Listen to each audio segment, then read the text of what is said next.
नमस्कार दोस्तों, आप सभी का हार्दिक स्वागत है हमारे युक्ति एस एकेडमी के यूट्यूब चैनल पर। इस चैनल के माध्यम से हम आपको यूपीएससी, स्टेट पीसीएस और अन्य सभी प्रमुख सरकारी परीक्षाओं के लिए प्रतिदिन परीक्षाओं पे करंट अफेयर्स को एमसीक्यू के रूप में प्रस्तुत करते हैं। हमारा उद्देश्य है कि आपकी सिविल सेवा एवं अन्य प्रतियोगी परीक्षाओं की तैयारी और भी सरल, प्रभावी व लक्ष्य केंद्रित बन सके। तो इसी के साथ शुरू करते हैं अपने 31 मार्च के सवाल से।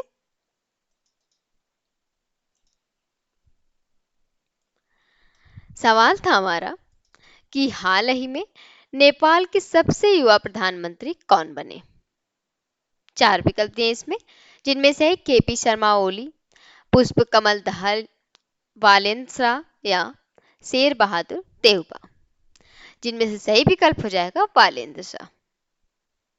नेपाल के सबसे युवा प्रधानमंत्री जो कि वालेंद्र शाह बने हैं और ये 35 साल की उम्र में बने हैं, ये याद रखेंगे।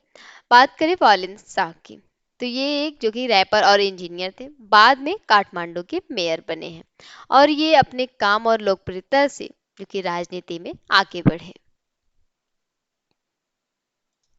अगला प्रश्न है कि ओडिशा स्थापना दिवस, मतलब उत्कल दिवस भी बोलते हैं इसे, कब मनाया जाता है। ऐसा क्वेश्चन है, चार विकल्प दिए इसमें, 26 जनवरी को, 1 अप्रैल को, 15 अगस्त को या 2 अक्टूबर को। तो ओडिशा स्थापना दिवस की बात करें तो ये मनाया जाता है 1 अप्रैल को, जो कि हर साल। आखिर इस दिन क्यों मनाया था? क्योंकि इस दिन 1 अप्रैल 1936 को ओडिशा एक अलग राज्य बना था और यह भारत का जो कि पहला भाषाई आधार पर बना राज्य था। मतलब कि उड़ीसा अलग अलग हिस्सों में बटा हुआ था, लेकिन उड़ीसा भाषा बोलने वाले लोगों को एक साथ लाने के लिए नया राज्य बनाया गया। इसका महत्व है कि ओडिशा भाषा और संस्कृति का सम्मान होगा। वहीं राज्य के महान नेताओं जैसे मधुसूदन दास, जो महान नेता थे, को श्रद्धांजलि दी गई। वहीं लोगों में एकता और गर्व की भावना। आखिरकार ये मनाया कैसे जाता है? तो ये सांस्कृतिक कार्यक्रम जो कि नृत्य संगीत से होते हैं, जैसे परेड और भाषण होते हैं, कराए जाते हैं।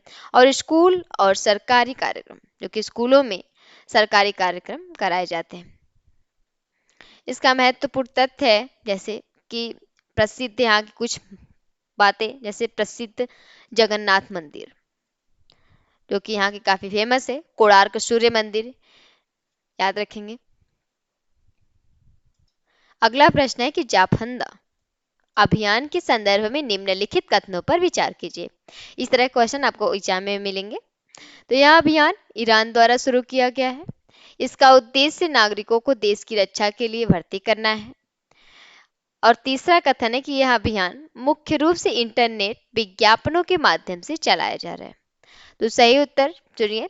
चार विकल्प दिए इसमें, केवल 1 और 2 कथन सही है, केवल 2 और 3 कथन सही है, केवल 1 और 3 कथन सही है या तीनों कथन सही है, 1, 2 और 3। तो जिनमें सही विकल्प हो जाएगा पहला और दूसरा,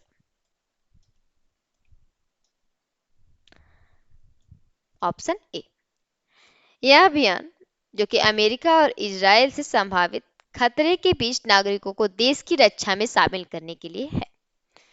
ठीक है, जिसका उद्देश्य है कि ज्यादा से ज्यादा लोगों को देश की सुरक्षा में शामिल करना, आपात स्थिति में तैयार करना, वही देश की रक्षा शक्ति बढ़ाना। आखिर ये काम कैसे करता है? तो इसमें काम ऐसे होता है कि जैसे लोगों को एसएमएस भेज जाते हैं, वहीं उनसे कहा जाता है कि अगर जरूरत पड़े तो देश के लिए आगे आए। यानी यह एक तरह का कहे तो स्वयं सेवक अभियान है। इसमें क्या है कि युद्ध या हमले की स्थिति बन सकती है, इसकी वजह से इसमें नागरिकों को सेना में मदद करने के लिए बुलाया जा रहा है। अगला प्रश्न है कि IONS IMEX TTX 2026 के संदर्भ में निम्नलिखित कथनों पर विचार करें। 3 कथन दिए इसमें, यह अभ्यास कोच्चि में भारतीय नौसेना द्वारा आयोजित किया गया। यह अभ्यास इंडियन ओशन नेवल सिंपोजियम, मतलब शॉर्ट में IONS जिसे बोलते हैं, उसका फुल नेम है इंडियन ओशन नेवल सिंपोजियम, के अंतर्गत आयोजित किया गया। यह एक फील्ड जो कि युद्ध अभ्यास था जिसमें वास्तविक युद्ध पोतों का उपयोग किया गया। तो नीचे दिए गए कोड से हमें सही उत्तर को चुनने हैं। चार विकल्प दिए इसमें, केवल 1 और 2, केवल 2 और 3, केवल 1 और 3 या 1, 2 और 3 सभी सही हैं। तो जिनमें सही विकल्प हो जाएगा इसमें ऑप्शन ए, 1 और 2। IUNS इसका फुल फॉर्म हमने देखा है ऊपर, क्योंकि IMEX TTX, IMEX मतलब इंडियन ओशन नेवल एक्सरसाइज, वहीं TTX मतलब table top exercise. IONS IMEX TTX 2026 जो कि एक अंतर्राष्ट्रीय समुद्री अभ्यास है जिसे भारतीय नौसेना ने कोच्चि में आयोजित किया। आखिर टेबल टॉप एक्सरसाइज है क्या? टेबल टॉप एक्सरसाइज यानी इसमें असली युद्ध नहीं होता, बल्कि मीटिंग, चर्चा, सिमुलेशन मतलब कि काल्पनिक स्थिति के जरिए रणनीति बनाई जाती है, जिसका मुख्य उद्देश्य होता है कि अलग अलग देशों की नौसेनाओं के बीच सहयोग बढ़ाना, समुद्री सुरक्षा मजबूत करना और समुद्री खतरों जैसे डकैती, तस्करी, आतंकवाद से निपटने की तैयारी करना। अगला प्रश्न है कि हाल ही में सी डॉट द्वारा साइन किए गए MOU का संबंध किससे है? 4 विकल्प दिए इसमें, महाराष्ट्र पुलिस से, दिल्ली पुलिस से, पंजाब पुलिस से या उत्तर प्रदेश पुलिस से। तो जिनमें सही विकल्प हो जाएगा दिल्ली पुलिस। सी डॉट ने जो कि दिल्ली पुलिस के साथ समझौता किया, जिसका उद्देश्य है कि पुलिस को स्मार्ट और टेक्नोलॉजी आधारित बनाना। इस MOU के तहत जो कि AI आधारित निगरानी होगी, फेस रिकॉग्निशन सिस्टम मिलेगा, वहीं साइबर सुरक्षा मजबूत होगी और सुरक्षित संचार सिस्टम लागू होगा। अगला प्रश्न है कि Akhil Bharatiya police duty met से संबंधित निम्न कथनों पर विचार कीजिए। 2 कथन दिए इसमें। इसका पहला आयोजन 1959 में जो कि नागपुर में हुआ था, या यह केवल महाराष्ट्र के पुलिस कर्मियों के लिए होता है। 4 विकल्प दिए इसमें, केवल 1 सही है, केवल 2 सही है, 1 और 2 दोनों सही है कथन, या इनमें से कोई नहीं। तो इनमें सही विकल्प हो जाएगा पहला कथन सही है। यह एक जो कि राष्ट्रीय स्तर का पुलिस कार्यक्रम है, जहां पूरे भारत के पुलिस बल एक जगह इकट्ठा होकर अपने कौशल और तकनीक दिखाते हैं, जिसका उद्देश्य होता है कि पुलिस की कार्य क्षमता बढ़ाना, नई तकनीक सीखना और अलग अलग राज्यों की पुलिस के बीच सहयोग बढ़ाना। इस मीट का पहला आयोजन जो कि 1959 में नागपुर में हुआ था और इसलिए नागपुर का इससे ऐतिहासिक संबंध है। अगला प्रश्न है कि आयुर्वेद अनुसंधान को 13 भाषाओं में उपलब्ध कराने के लिए CCRS ने किस तकनीक के साथ सहयोग किया? तो 4 विकल्प दिए इसमें, ब्लॉकचेन, अनुवादिनी AI, 5G नेटवर्क या ड्रोन तकनीक। सही विकल्प हो जाएगा अनुवादिनी AI। CCRS ने अनुवादिनी AI के साथ मिलकर यह पहल शुरू की, जिसका उद्देश्य था कि आयुर्वेद से जुड़े शोध को 13 भाषाओं में अनुवाद करना, ताकि हर व्यक्ति अपनी भाषा में आयुर्वेद को समझ सके। पहले क्या होता था कि अधिकतर रिसर्च अंग्रेजी में होती थी और आम लोगों तक सही जानकारी नहीं पहुंच पाती थी, लेकिन अब क्या है कि AI की मदद से जानकारी आसान भाषा में उपलब्ध होगी और गलत जानकारी कम होगी, जिससे आयुर्वेद ज्यादा लोगों तक पहुंचेगा। अब बात करते हैं CCRS की।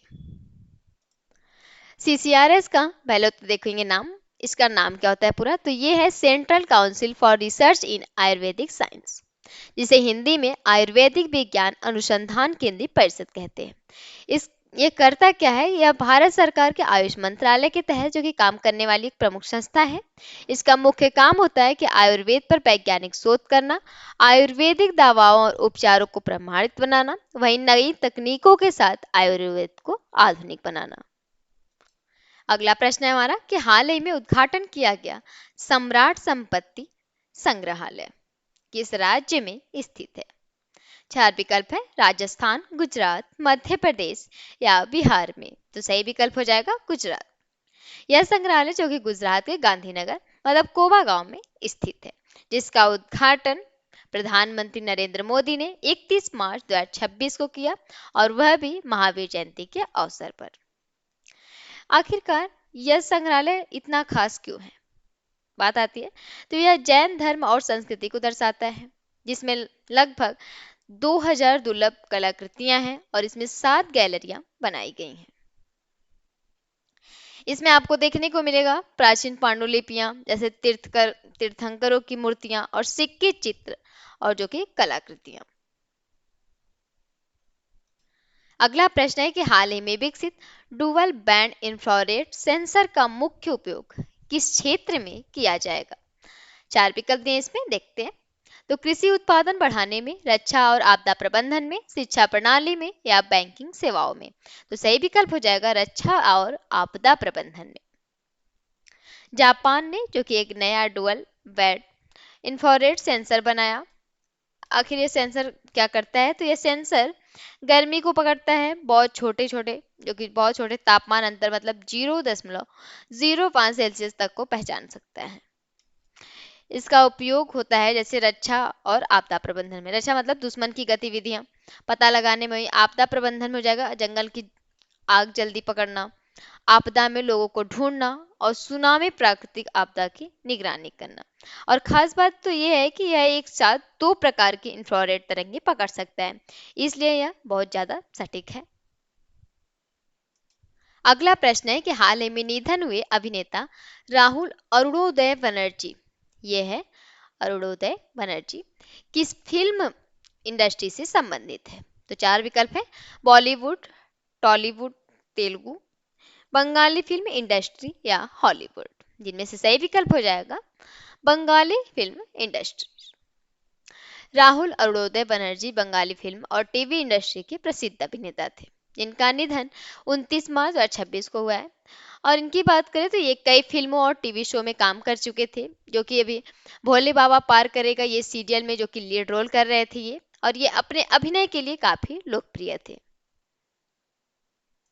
अगला प्रश्न देखते हैं। तो अगला प्रश्न है कि इंडिया स्किल्स राष्ट्रीय प्रतियोगिता 2025-2026 कहाँ आयोजित हो रही है?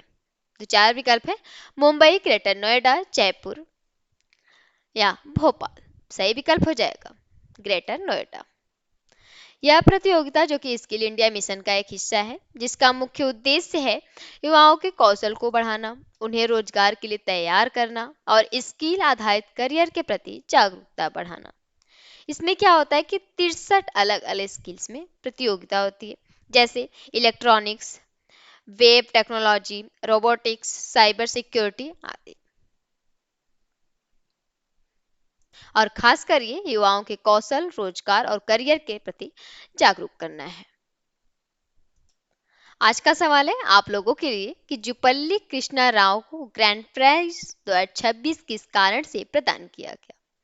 4 विकल्प है, खेल में उत्कृष्ट प्रदर्शन के लिए, विज्ञान में खोज के लिए, बौद्ध विरासत संरक्षण और विश्व शांति के लिए या साहित्य लेखन के लिए। सही विकल्प को आप लोगों को कमेंट बॉक्स में जरूर बताना है। पिछले वीडियो में ये क्वेश्चन बताए गए, अगर आपने देखा होगा तो इसका आंसर आपको पता होगा, तो कमेंट बॉक्स में जरूर बताइएगा। इस वीडियो को अंत तक देखने के लिए आप सभी का दिल से धन्यवाद। अगर ये वीडियो आपके लिए उपयोगी लगी हो तो कृपया चैनल को सब्सक्राइब करें, वीडियो को लाइक करें और अपने दोस्तों के साथ जरूर शेयर करें। साथ ही युक्ति आईएएस ऐप डाउनलोड करें, जहां आपको मिलेगा पूरा syllabus, daily MCQs, current affairs, वो भी हिंदी और इंग्लिश दोनों में। तो कोई भी महत्वपूर्ण अपडेट आपसे छूट ना जाए, इसलिए टेलीग्राम, इंस्टाग्राम और फेसबुक पर फॉलो करें। युक्ति आईएएस ऐप और सभी सोशल मीडिया के लिंक आपको वीडियो डिस्क्रिप्शन में मिल जाएंगे। आपकी सफलता ही हमारा संकल्प है। धन्यवाद।